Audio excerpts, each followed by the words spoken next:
Sou carteiro há quase uma década. Nesse tempo, nada remotamente estranho aconteceu. Eu apenas vou a cada casa e entrego as correspondências enquanto escuto podcasts.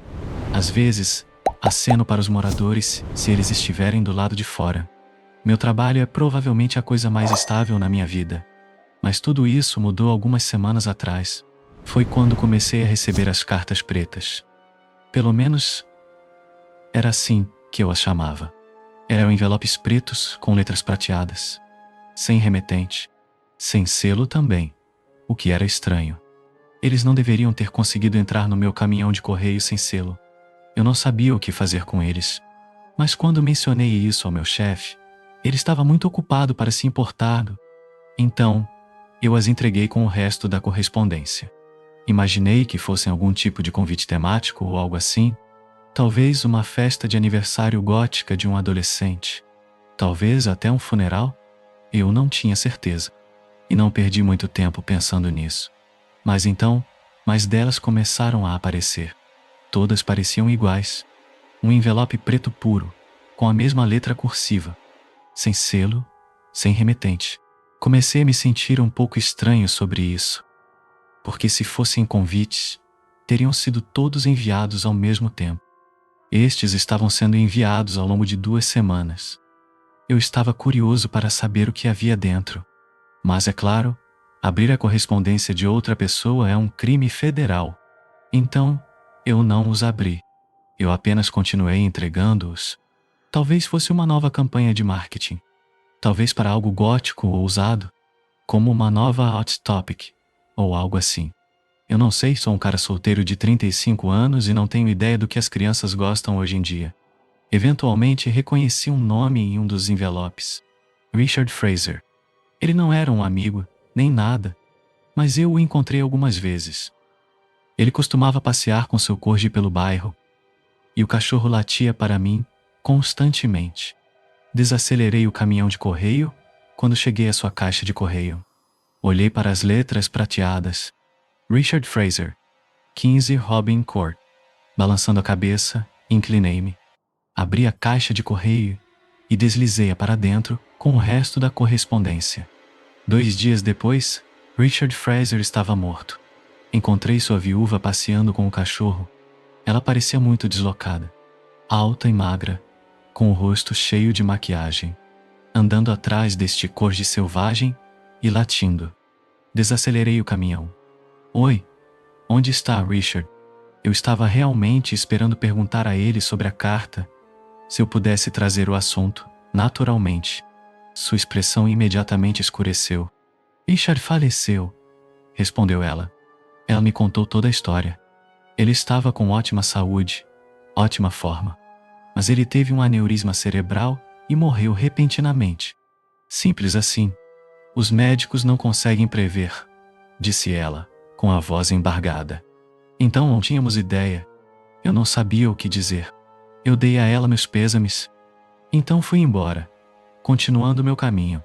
Eu não fiz a conexão naquele momento entre a carta e sua morte. Ele era alguém que eu conhecia e faleceu repentinamente. Acontece.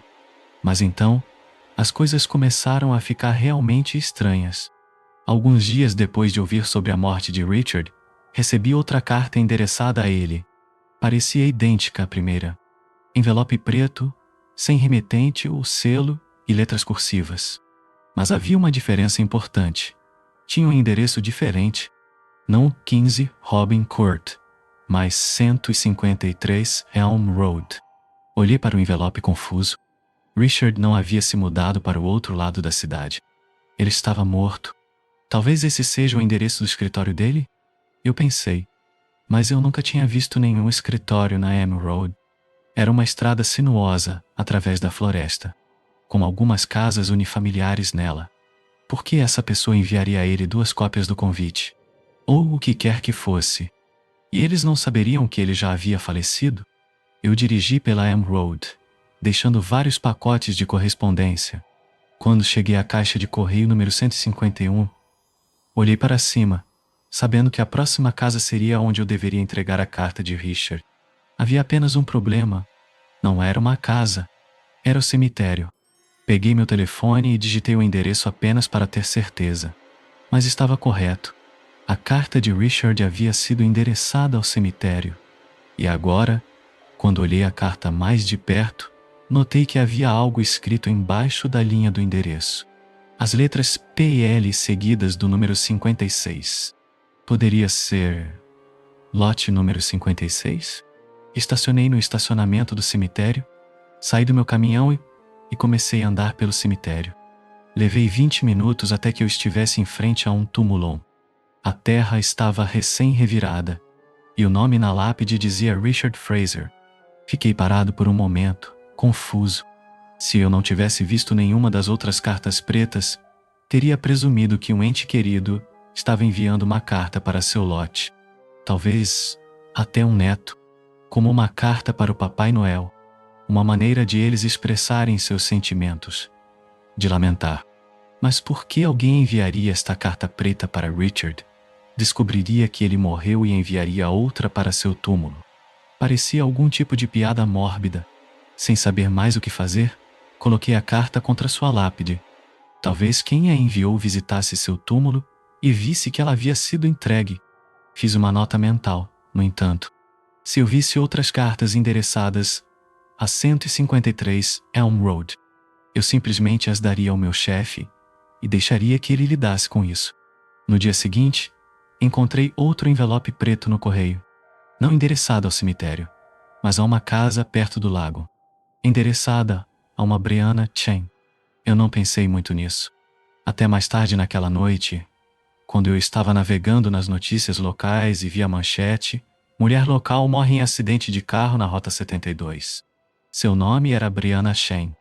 Meu sangue gelou. Não tem como. Fiquei olhando para a tela à minha frente, até que a pós-imagem ficou gravada em meus olhos. É apenas uma coincidência. Mas era demais para ser uma coincidência. Eu provavelmente só tinha distribuído cerca de 25 dessas cartas até agora, e 2 delas encontraram fins repentinos e prematuros. Um raio não cai 2 vezes no mesmo lugar.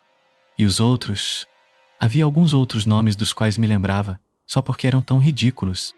Chrissy Feder, Stephen King.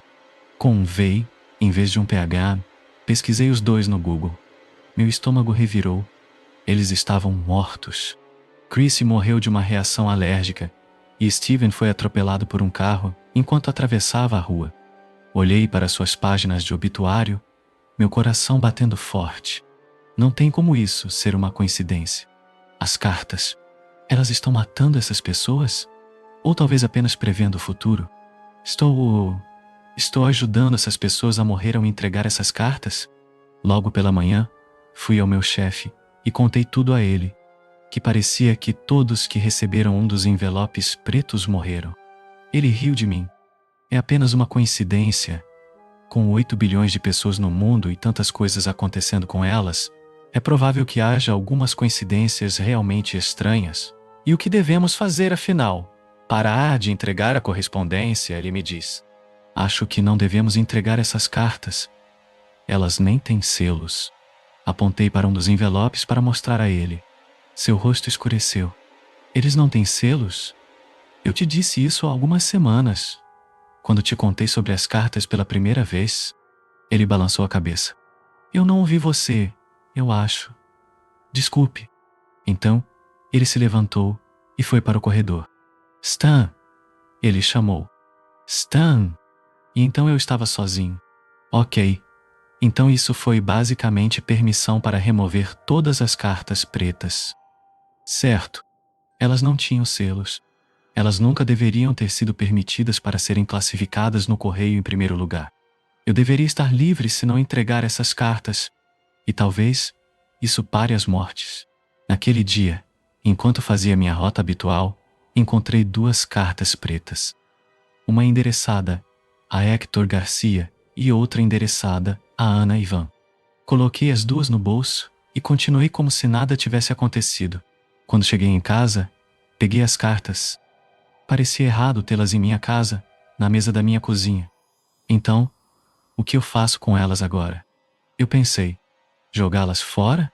Colocá-las na trituradora de papel? Queimá-las? Devo abri-las primeiro? Eu sabia que abrir a correspondência de outras pessoas era um crime federal. Mas se os envelopes não tinham selos, eram realmente correspondência? Ou eram apenas pedaços de papel colocados em um envelope? Peguei o primeiro da mesa, endereçado a Ana. Segurei-o na frente do meu rosto. Então, eu o rasguei. Dentro havia um pedaço de papel branco dobrado. Eu podia ver linhas de tinta através da parte inferior da página, mas não era escrita. Quase parecia um desenho. Abri o papel. Eu congelei. Era o desenho de uma mulher, de bruços no lago. Por um segundo, fiquei parado olhando para a imagem horrível. Alguém havia colocado uma boa quantidade de detalhes nele. O suficiente para desenhar características de identificação como uma tatuagem de fênix no braço esquerdo de Ana, fios individuais de cabelo espalhados na água. Amassei o papel em minhas mãos. Amassei até que fosse uma pequena bola. Com as mãos tremendo, peguei o envelope endereçado a Hector e o rasguei. Tinha um desenho dentro também. O desenho de um carro, quase reconhecível de tão amassado e retorcido que estava. Na janela do lado do motorista, havia um homem, sua cabeça encostada no volante. Eu o amassei também. Caminhei até o lixo. Então pensei melhor. E se tudo isso se tornar uma investigação? E se alguém encontrar isso na minha casa? No meu lixo? Então, caminhei até a lareira, acendi um fósforo e acendi uma fogueira. Joguei os 2 pedaços de papel amassados para dentro, junto com os envelopes. O fogo sibilou, mais do que deveria para papel comum. Quase parecia que o fogo estava com raiva de mim, que havia algo maligno e horrível embutido naquele papel sendo queimado até virar cinzas. Fiquei acordado por 1 hora depois, fazendo uma xícara de chá e lendo um livro. Eventualmente, quando o fogo se apagou e me senti calmo o suficiente para dormir, subi para a cama, o cheiro de papel queimado me seguindo. Por alguns dias, não vi mais cartas pretas, apenas a onda normal de anúncios e folhetos e contas. Achei que talvez tudo isso tivesse acabado. Talvez de alguma forma, não entregar as cartas quebrou a maldição ou o que quer que fosse. Mas eu estava errado. Na terça-feira de manhã, encontrei uma carta endereçada a Ana Ivan, a mulher no desenho, deitada no lago. Mas o nome dela e seu endereço não estavam escritos em letra cursiva prateada. Eles foram escritos em letras vermelhas irregulares e raivosas. Eu não posso entregar algo assim. Examinei o outro correio e, com certeza, encontrei um segundo envelope preto com letras vermelhas. Estava endereçado a Hector Garcia. Peguei os 2. E quando cheguei ao parque na Railway Avenue, estacionei no estacionamento e coloquei o pisca-alerta. Rasguei os envelopes sem nem abri-los. Eu me certifiquei de que cada pedacinho acabasse no lixo. Peguei meu telefone e pesquisei Hector e Ana no Google.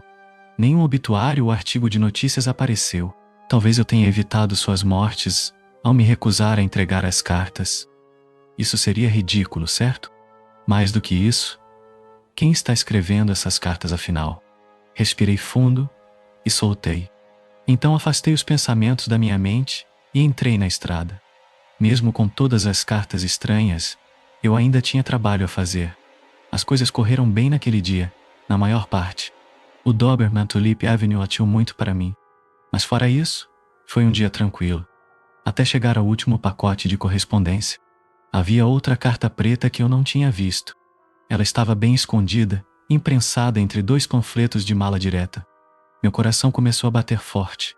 Minhas mãos tremiam quando tirei. Todo o ar foi sugado dos meus pulmões. O envelope tremeu e vibrou em minhas mãos, antes de cair no chão. O envelope tinha meu nome nele. Por muito tempo, não consegui abri-lo. Eu apenas fiquei sentado lá, observando a luz do sol pelo para-brisa. Eu virei e revi minhas mãos. As letras prateadas brilhavam contra o papel preto. Eu sabia o que seria.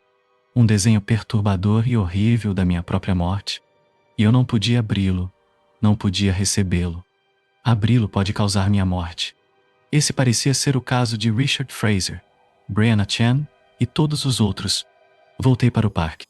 O vento frio, os sons de crianças brincando no parquinho próximo, todos pareciam abafados para mim. Era como se eu estivesse debaixo d'água. como se eles estivessem em algum lugar distante, algum lugar feliz, completamente desconectado do meu próprio mundo. Sem abrir a carta, coloquei-a no lixo.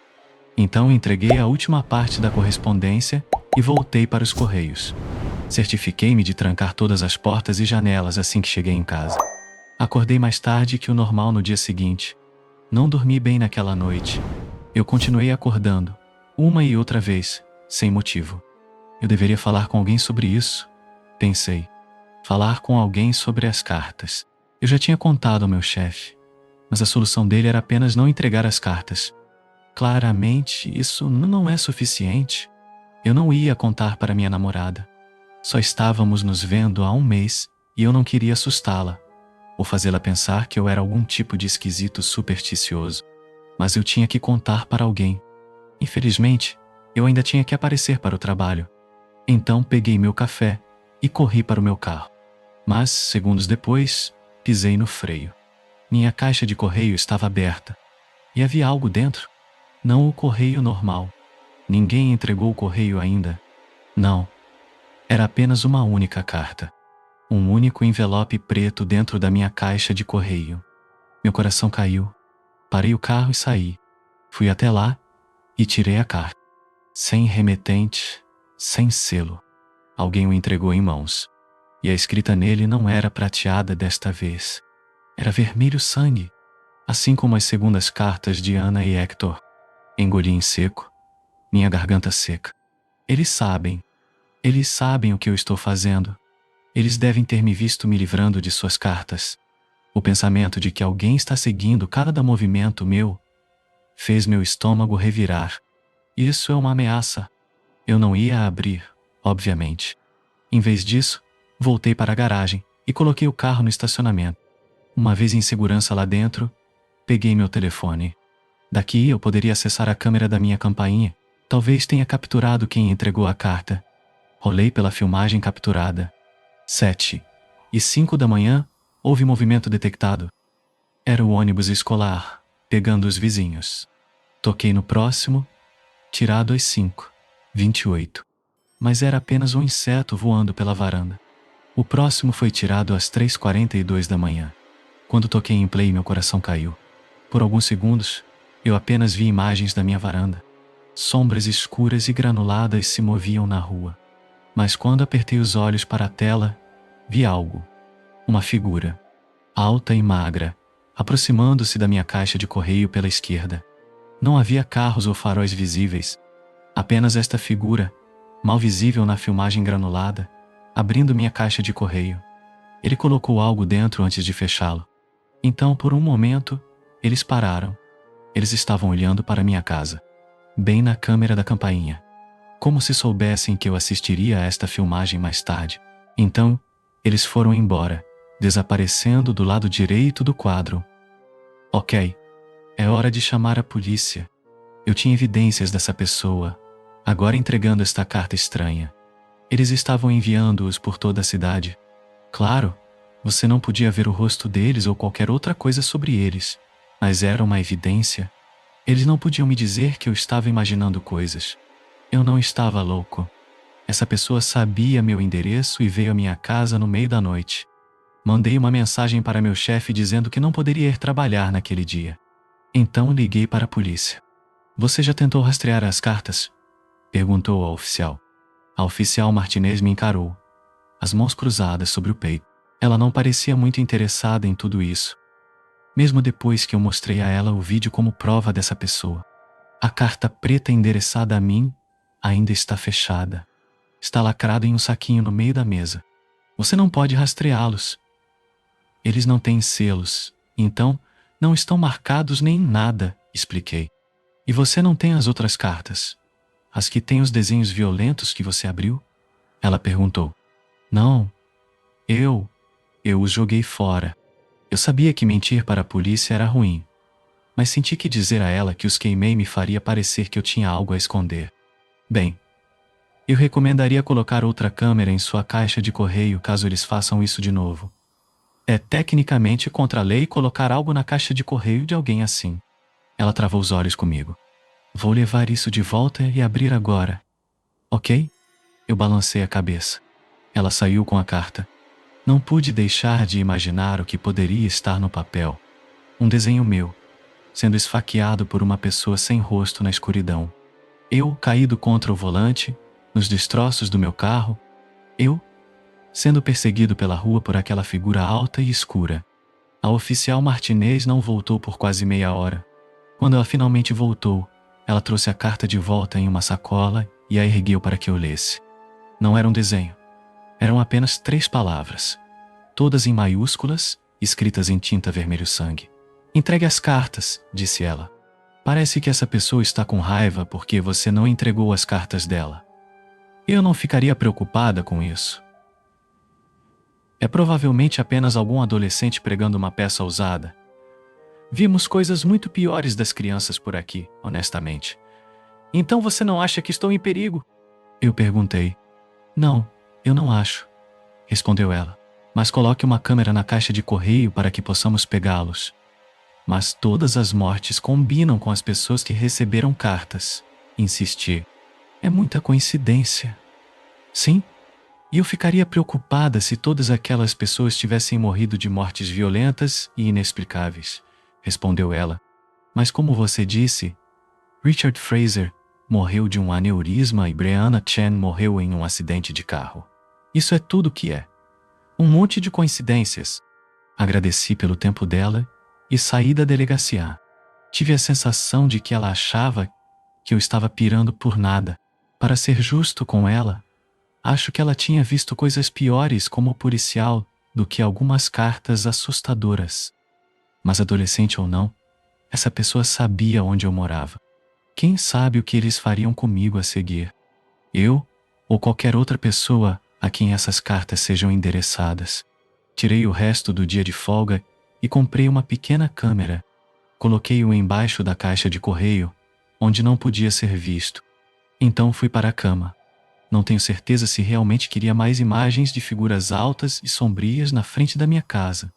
E, felizmente, não havia nada na minha caixa de correio pela manhã. Verifiquei minha filmagem também, e não havia figuras sombrias. Nada da nova câmera também. Fui trabalhar e contei tudo ao meu chefe. Eu o informei sobre meu encontro com a polícia, as mortes, tudo. Ele me disse para jogar fora qualquer carta que não tivesse selo. E isso foi tudo o que ele disse. Então entrei no caminhão e comecei minha rota. Coloquei um pouco de música para ajudar a acalmar meus nervos. Comecei no extremo norte da cidade, como sempre, abrindo caminho pelas casas. Meus nervos estavam em frangalhos. Eu não conseguia me concentrar. E então eu vi outra carta preta enfiada entre um maço de envelopes brancos. O tempo parou. Eu o agarrei, trazendo-o até meu rosto. Meu coração caiu quando vi o nome. Estava endereçado a Ana Ivan novamente. A mulher cujo desenho a mostrava de bruços no lago. O endereço desta carta era diferente. Não era nenhum endereço adequado. Abaixo do nome dela, diz apenas Lakeside Drive. Meu sangue gelou. Peguei meu telefone rapidamente e pesquisei o nome dela no Google. Mas não havia nada sobre ela online. Sem artigos de notícias, sem obituários, nada.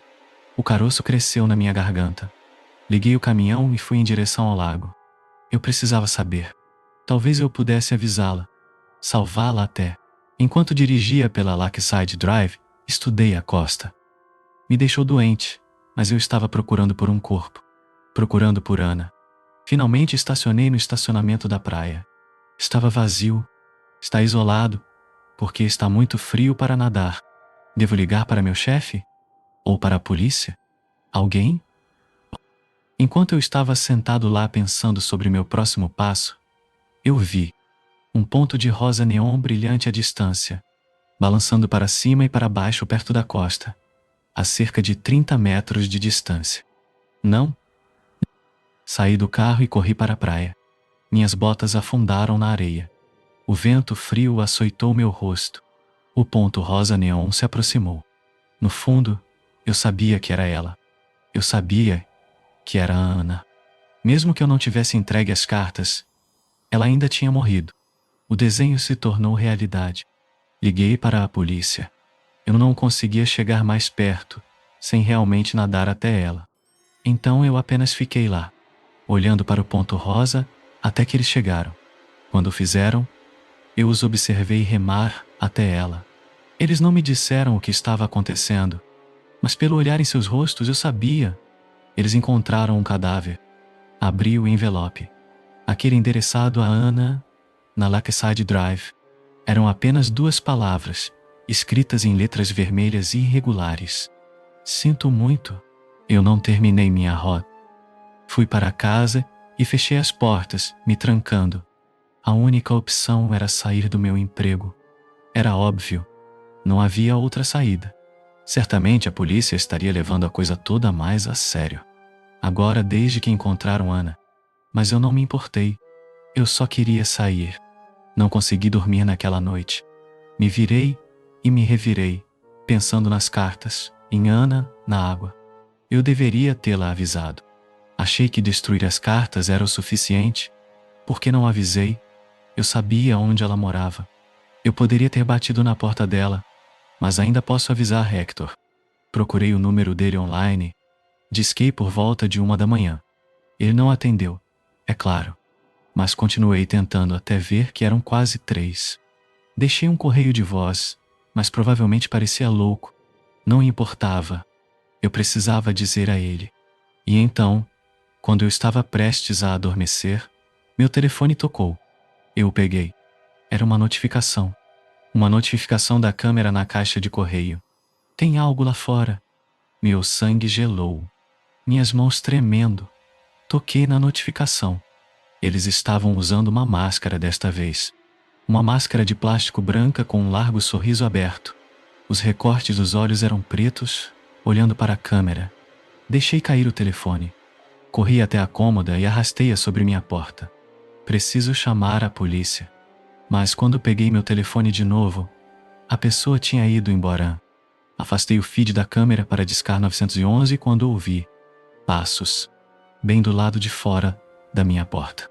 Não tem como eles terem entrado na casa tão rápido. Eu nem ouvi a porta da frente abrir, a menos que alguém já estivesse lá dentro. O tempo todo, me arrastei contra a parede mais distante da porta. Fiquei olhando para a maçaneta, brilhando na escuridão. Pressionei o telefone no meu ouvido. Eu estava respirando tão rápido que me senti tonto. Tem alguém na minha casa? Alguém bem do lado de fora da minha porta? Sussurrei no telefone, mas fui interrompido por 3 batidas altas na porta. Parecia que quem estava lá fora estava tentando arrombar. A cômoda chacoalhou contra a madeira. E então, o som metálico e de clique de alguém girando a maçaneta. Entrei em pânico, correndo para o armário. Eu me apertei lá dentro, esperando que eles não me ouvissem. Enquanto puxava a porta de correr, pressionei meu rosto contra uma pequena rachadura. O que vi lá fora fez meu estômago revirar. A figura agora estava parada no meio do meu quarto. Pior de tudo, a porta do quarto permaneceu fechada. A cômoda ainda estava bloqueando. A figura estava usando um longo manto escuro. A máscara branca brilhava nas sombras, congelada naquele largo sorriso vazio. As órbitas dos olhos estão em branco. Depressa, sussurrei ao telefone. Está aqui comigo. Mas assim que eu disse isso, o rosto mascarado se virou para mim. Ele estava agora olhando para o armário. Minha mão voou para minha boca. Eu prendi minha respiração. Começou a vir em minha direção. Sua cabeça e ombros mal se moviam a cada passo. Era quase como se estivesse deslizando em minha direção pelo chão do quarto. Eu vou morrer. Esse pensamento se repetia na minha cabeça, uma e outra vez, à medida que se aproximava. Mas então parou. Ele parou a poucos centímetros da porta do armário. Eu assisti enquanto ele levantava a mão.